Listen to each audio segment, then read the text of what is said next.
Hi, welcome back. This is S1.3, Effective Working in Accounting and Finance. And this is chapter number 3, Managing Your Time Effectively.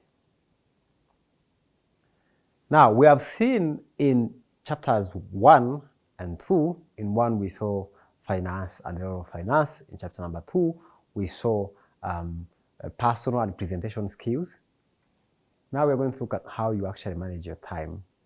One of the biggest resources you're going to have in your work is time.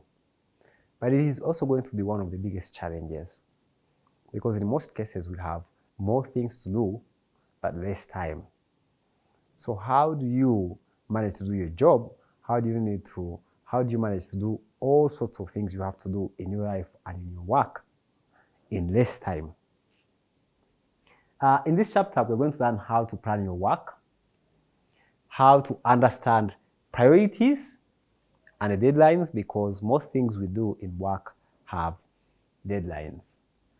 How to use planning tools correctly and effectively. How to work well alone and in teams. And why this is important for your job in finance and accounting. So what is time management? I'm sure we all know time, and we all know how many hours we have in a day and essentially at work. For most people, these are 8 hours at work. And in many cases, you have a lot of work to do, but in less time. Now, we have to appreciate that time is a limited resource. It's a resource we have, but it is usually limited. More like money.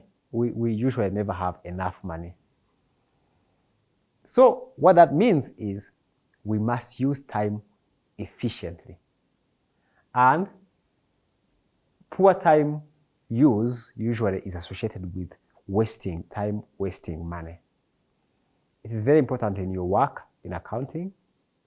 We're going to look at how you actually plan your time and work effectively. Now, for you to manage your time effectively, you need to know these 6 principles and keep those principles in your head or maybe in your pocket. Remember them next time you do approach a piece of work or even when you're doing revision for your CAT examinations. Number 1 is set clear goals. Essentially, from the beginning, know what you want to achieve at the end of the week, the end of the month, the end of the semester, at the end of the year. What are you going to do and what do you want to achieve at the end? The goals must be very clear, not vague. They must be smart, and we are going to look at how you will set smart goals. And then you need to formulate your actions. Don't stop at the goals. Also, break them down into actual actions. What are you actually going to do? By when? Which is something we will also talk about. Set priorities. You might have 50 activities, but what are the essential ones? Those are priorities. What are you going to start with, and what will you do next? So, for instance, if you're revising for your CAT examination, in this paper, you might look at the layout of all papers, of all chapters, and choose the chapter you're going to start with, when you're going to revise each chapter, when you are going to attempt questions. Which one are you going to give more time than others, depending on the level of difficulty? By doing that, you're actually doing time management. And then focusing on one task at a time. Many of us are not very good at multitasking. I know that some of you might be watching this video when you are also using your phone, for instance, and maybe listening to something else. But remember, we're not good at doing many things at the same time. So if you want to manage your time effectively, do one thing at a time. And treat the task as if it were urgent. Because if you don't, you will do it over an extended period of time and you'll be wasting your time. And then when you're doing your work, try to stay organized. Staying organized may be as simple as setting up your desk in a way that is very smart and very neat and very easy for you to actually do your job. And if you are disorganized, your laptop is here, your mouse is somewhere else, your water is not close to you, then that might disorganize you. Or maybe you might want to switch off your phone, or maybe put your phone in silence, and that can boost your productivity. Now, in time management, we have something we call routine tasks. And these are tasks that we usually do regularly, every day, daily or weekly or monthly. And these are usually shown in your job description. And because we do them regularly, they over time become easy for us to do because we are used to doing them. For instance, payroll, because you're going to be doing it every month.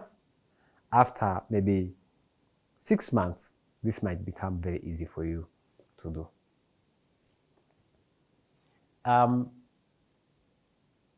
Now we have unexpected tasks. Unexpected tasks are usually tasks which are not programmed ahead of time, they are not planned ahead of time. And these don't appear in your plan. They usually come suddenly and they may disrupt your schedule. You need to ensure that you understand that these type of activities or tasks may appear in your work, and be flexible and adapt to change your schedule to accommodate these kind of tasks. Now, in work, we have two types of tasks. We have what we call urgent and well, actually not two. We have urgent, non-urgent, important, not important. Maneuvering each of these categories is very important for you. Usually, priority tasks must be both urgent and important. Those usually have deadlines, and they also have a big impact on the work that you are going to do. Some tasks actually are both urgent and they're also important. Some tasks are important but not urgent. But remember that you need to prepare your schedule in a way that accommodates either important or unimportant tasks in terms of priority. So let me give you a quick example. If, for instance, you have a headache, but it's not a big headache, you can still work. It might mean that you want to see a doctor, but because the headache is not too much, so that means that the task of going to the doctor is important but not urgent. But if you put it off over a prolonged period of time, this may affect your health. So you might schedule, instead of going now, you might schedule this in the evening when you're done with your classes, and you go see a doctor. So it's very important for you to know important versus unimportant, urgent versus unurgent. We'll look at that again in future slides. Now, I talked about this already. I said urgent, important, usually the most priority tasks. Important but not urgent. This is the next category of tasks. Many of us usually put aside important but not urgent tasks. We don't do them because they're not very urgent, but they might be important for us, and so we should find time and do them. Urgent but not important. In many cases, actually at work, we get not important tasks. Someone comes to your desk and says, hey, can you help me with something like this? But it's not very important. It doesn't really affect significantly your deliverables. You need to be able to understand when to do these kinds of tasks, because if you fill your day with these kinds of tasks, you will not find time for important tasks. And then we have urgent and and non-important tasks. Usually, if you can, delegate the last category. Delegate them, give them to someone else who can do them, for you to save time to do important tasks. Because if you spend your time doing an urgent and not important tasks, you are essentially wasting your time, which is a limited resource. How do you prioritize your tasks? Decide what you're going to do first, depending on whether it is urgent versus important. Use deadlines. In some cases, a deadline has been set by your supervisor. In other cases, you set a deadline for yourself. Consider the impact on others, because some tasks actually are connected with what others are doing. So consider how your work is affecting others. Think about a construction. If your job is to construct a foundation, you know that people who are going to build the walls of a house, the beams of a house, are not going to be able to start their work until you finish your foundation.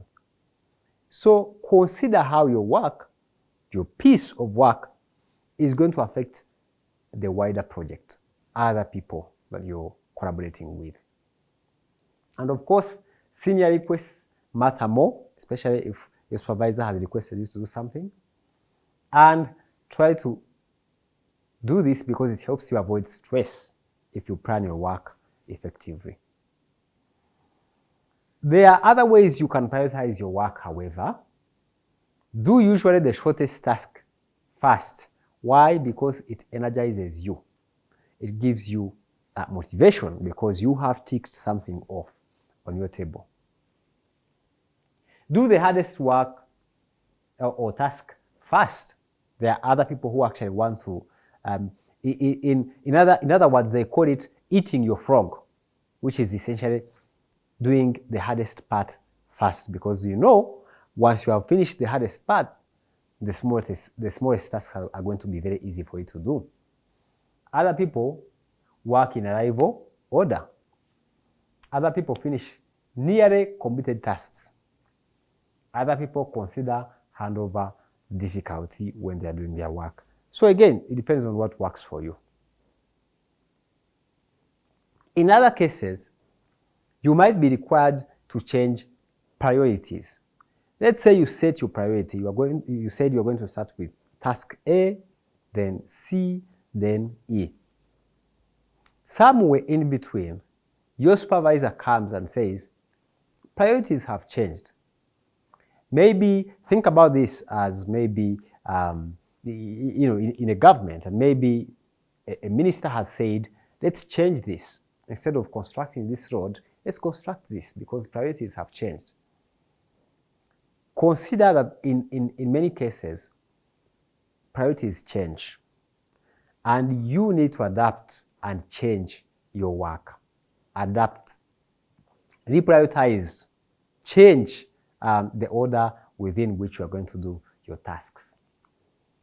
New urgent tasks may appear. You should review your priorities on a daily basis to see if maybe your supervisor has come up with changes for you to also change, and essentially stay flexible at work. Do not be rigid because you started with something you say you cannot change. No, sometimes you need to be flexible and change when the change is required. How do you schedule your work? You schedule when you decide when you're going to do a specific piece of work. You estimate time, maybe based on your experience. You might ask others how long it has taken them to do a specific piece of work, and you estimate that kind of time. Use work hours wisely. Some people use work hours to do other things, and they realize at the end of the day that they have not actually done the work, and so they carry work at home, which may affect the time you spend with your family. Avoid overscheduling. Some people schedule so many things in a day, which makes it practically impossible for them to complete those tasks. Eventually, you feel burnout. You feel dissatisfied because you although you've done work, but you have not completed everything you've said. So schedule tasks that are commensurate with the time you have at work. Allow yourself break time. Don't work from morning to evening without resting your body. Remember, they say your body is a temple. Give time to rest, appropriate time to rest, okay? Resting can be you going for a short walk, just stretching your body, or taking water or something like that. It re-energizes your body to come back on the task and become more productive. So these are some of the methods that you can use to schedule your work. Forward scheduling, which is basically starting now. Backward scheduling, which is you work from the deadline. You say, I have a deadline in 1 week. So, and then you work from there, and you work backward and say, okay, if I have 1 week and this is a task, what do I need to do for me to get to the deadline when I have completed everything?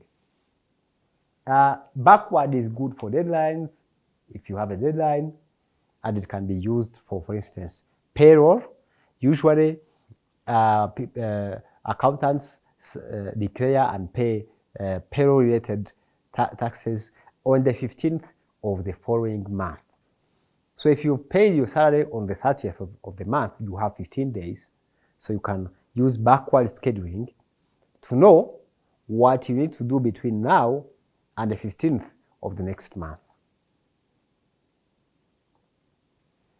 Now, it's very essential for us to protect our time as accountants, as finance professionals. Why? Because there are going to be so many things that want your time. When you're working, you have your phone, you have messages, you have calls, you have people calling you to chat, you have many other things. Learn how to protect your time. Avoid unnecessary interruptions. If you have an essential task, you have a deadline, for instance, you can set aside time and move away from your seat and go sit in another place, maybe a boardroom, a quiet place, or even work from another location altogether. That may help you avoid interruptions. In some cases, you might be pulled to go and work in various things. You may be required to actually say no, and of course do it politely, or maybe postpone and say, I'm working on something essential, I will come and help you tomorrow. Ask for extra time if required. You may start something and you realize, oh, this is actually complicated and it's going to take me more time than I thought. Then you should talk to your supervisor and request for additional time or extra time. Focus on priority tasks first, because those are essential. Those are going to have the biggest impact, the significant impact on your overall deliverable. And try to be assertive. Try to actually say what you want in a clear and bold way. Now, these are some of the tools that you can use for your work. Find some tools, for instance.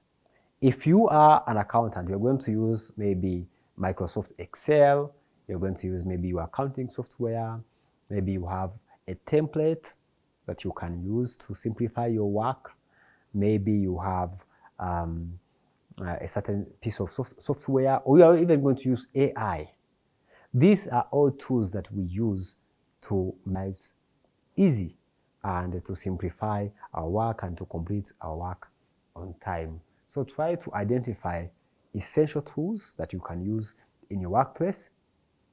Use them effectively to do your job very well. Now, we have what we call to-do lists. Many of us, and perhaps you, should also think about using to-do lists. Why? Because to-do lists help us, number one, prioritize tasks, but also prevent us from forgetting some tasks. If your supervisor has given you 10 tasks to do in 2 days, your head might forget 5 of those tasks. So it is essential for you to write down those tasks as a to-do list and state when you are actually going to do each task. Modern platforms such as Microsoft tools such as Outlook, they have features that help you prepare to-do lists. Your phone also usually has applications that you can download and use to prepare to-do lists. We use to-do lists at work, but also in our personal lives. Familiarize yourself with tools that can help you use to-do lists, where you can check items and say, this I've completed, this I've completed, this is in progress, this is not completed. Now, some people use diaries, which is basically a book where you write a short book where you write your tasks with dates and actions. And you allocate time for each task, meetings or deadlines or timetables. And this usually, again, helps you with following up with your work and ensuring that you don't forget your work and that you deliver your work on time. Some people like to use to-do lists, others may use diaries and timetables. I'm sure in your school you have a timetable that states when you are going to study a specific subject, what time, the lecturer, the teacher who is going to help you. That's one way of organizing work that your school uses. You may use something like that in your personal or professional setting. Now, in some cases, you might be required to use schedules and charts. For instance, in Microsoft Excel, there is a feature called a Gantt chart. People who work on projects use that feature to demonstrate activities involved in a project over the project lifetime. Why? Because it simplifies and shows you the various activities and when they are going to follow each other and when they are going to happen, and the period, the duration that each activity is going to take. It helps you visualize the project, plan the project on time, and finish it, and monitor it.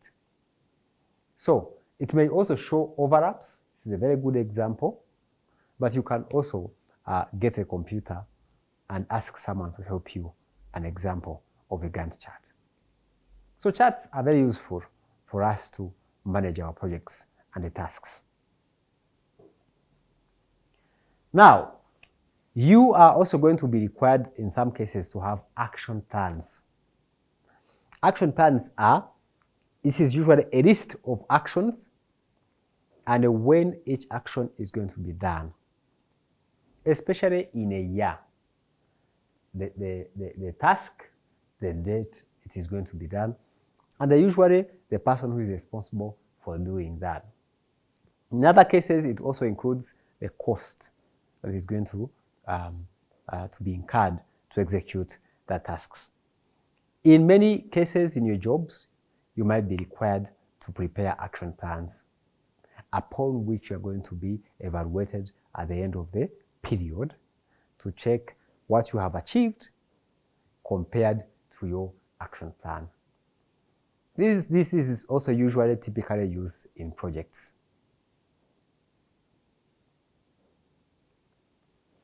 Now, planning your tasks is essential, but it is also essential for you to monitor your tasks. Once you set your tasks in motion, you need to have a mechanism for monitoring your tasks. If you don't do that, you will set actions or tasks, and then at the end of the period, maybe a year or 6 months, when you are tracking, you ask yourself, did I achieve these tasks? And you basically find you didn't achieve, you didn't execute those tasks, you didn't perform those tasks. And you did not monitor them to be able to actually check whether there have been challenges to be handled on time, and that's very bad. So essentially, have a mechanism of checking whether activities are being done on time and taking corrective action. Compare what is being done with what you planned. Have you deviated from the plan? Why? Are costs exactly as you expected, or have they increased? Can you take those costs back on track? And if necessary, make adjustments. Now, deadlines are very important. What is a deadline? A deadline is a specific date on which you have to complete a specific time. For instance, you have a date set for your examination. Revision has a deadline for you. You're going to revise until the last day of your examination. So you have a deadline. That's the end of your activity. So, deadlines exist for a reason. In your job, you're going to have deadlines. They are going to set deadlines for you. Many supervisors do not want you to miss deadlines, to submit reports after the deadline. So try to understand deadlines and how you can prepare your work, plan your work to be submitted on time.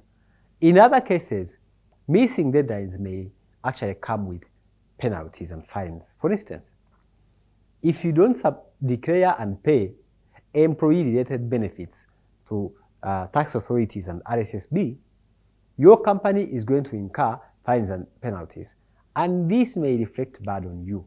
In some cases, you may also lose your job. So learn how to meet deadlines, and it also shows that you are professional. Now, some people miss deadlines. Why? Because they have too much work, or they didn't plan their work properly, or their work depends on others and the others delayed, or they have had new demands, new urgent demands, which means that they had to put aside the previous work, or some people just didn't have assistance. Think about these reasons and try to find mechanisms to avoid them in your work. Let's talk about assistance.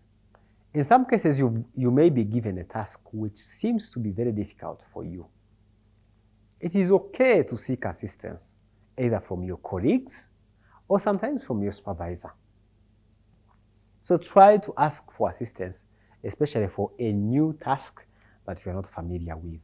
It's okay. And especially ask very early. Do not wait until the final day.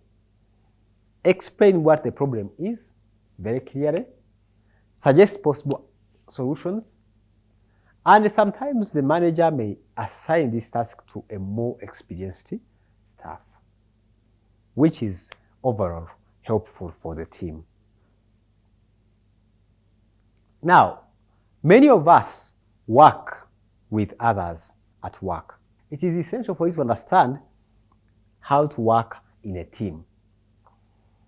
A team is essentially a group of people working together. And people usually work together. People usually work with others. People share tasks and responsibilities with others in their teams. Why? It increases efficiency.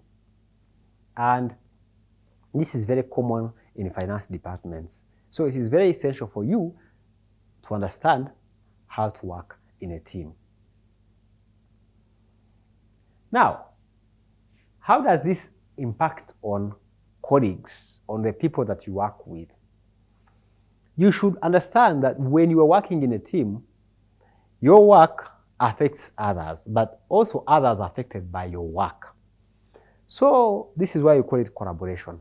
They are what we call interdependencies. You both depend on each other. And so you need to work with others very well. Understand what they're working on, what you're working on, and how that affects each other. You should also understand that when you delay, you might delay others. You should also inform others that your work depends on them and they should deliver on time so that it doesn't delay your work. Errors may also cause to rework, which might affect everyone. And setting out time, you may be required to set time to help others to move the project along on time. So, from what we can get from here is, it is very essential for us to understand how to work in a team and how to support ourselves and others, and to understand how our work may affect others and how other people's work may affect our work. Now, in some cases, we might encounter conflict. Where there are people, there are usually conflicts. Work may also involve some level of conflict. But how does conflict arise? It arises from stress. It arises from pressure in many cases, sometimes caused by people who miss deadlines. If you're working on a project and someone in your team misses a deadline, which eventually affects your deadline, you will get frustrated. You will get unhappy about your colleague. And that might cause a bit of conflict. Some people just have different working styles, and that may bring in conflict. Poor communication. You say something, someone understands another thing, and that might cause conflicts.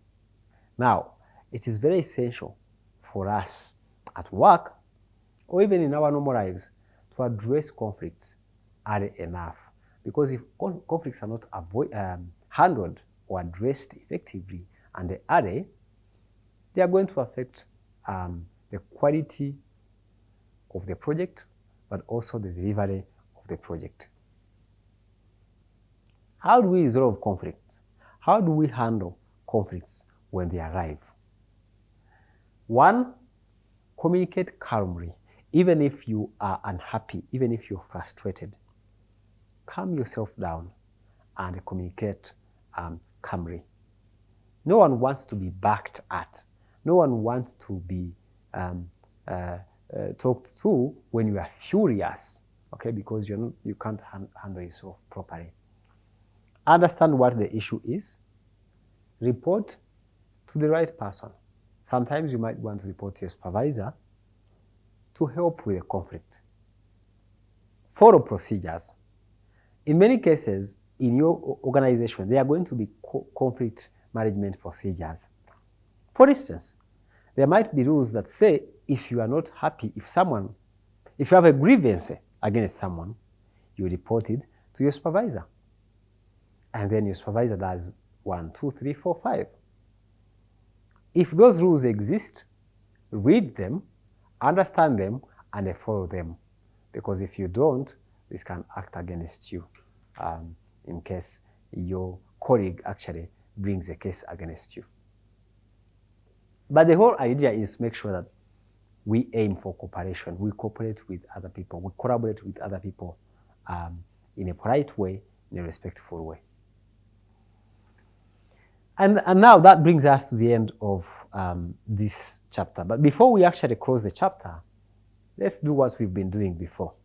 Let's look at some examples here. As we said, and as we have done before, please pause the video, get a piece of paper and a pen, read these 2 questions, and try to answer them. This is question number 1. Question number 1 says, a finance assistant must submit pay as you earn to Rwanda Revenue by month end.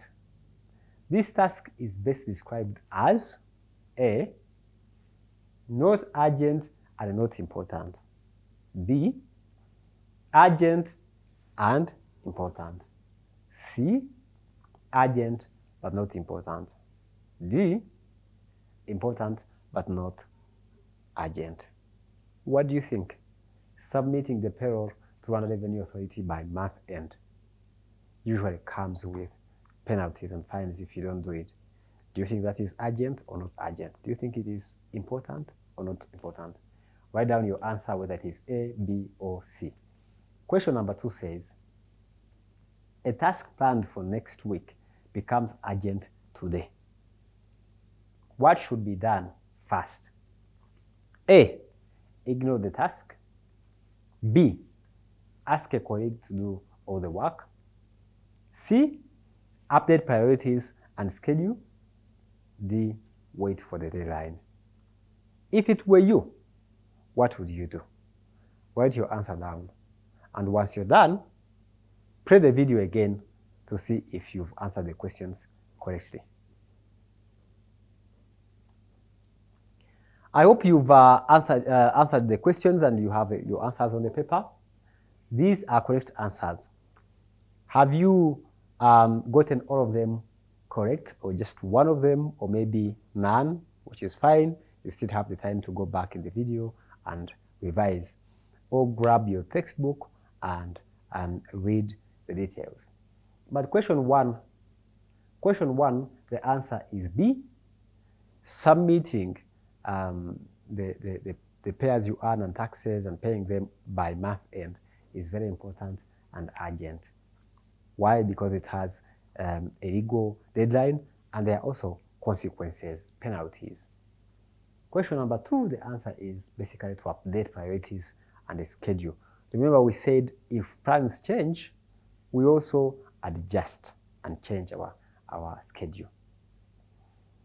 Now, we have come to the end of this chapter, but before we end, let's look at what we have covered so far. We have seen that time is a valuable resource, but it is also limited in nature, which means that we need to plan and prioritize our tasks to be able to do them effectively.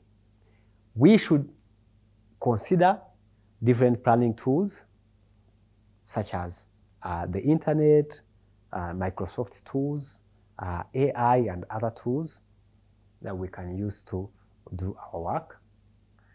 For us to complete our tasks, we need to monitor them as they happen for us to meet deadlines. And of course, the right quality of work.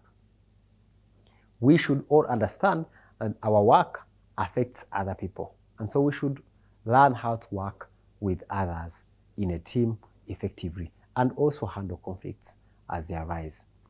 Thank you very much for following. We'll continue with chapter number 4 next. See you. Thank you.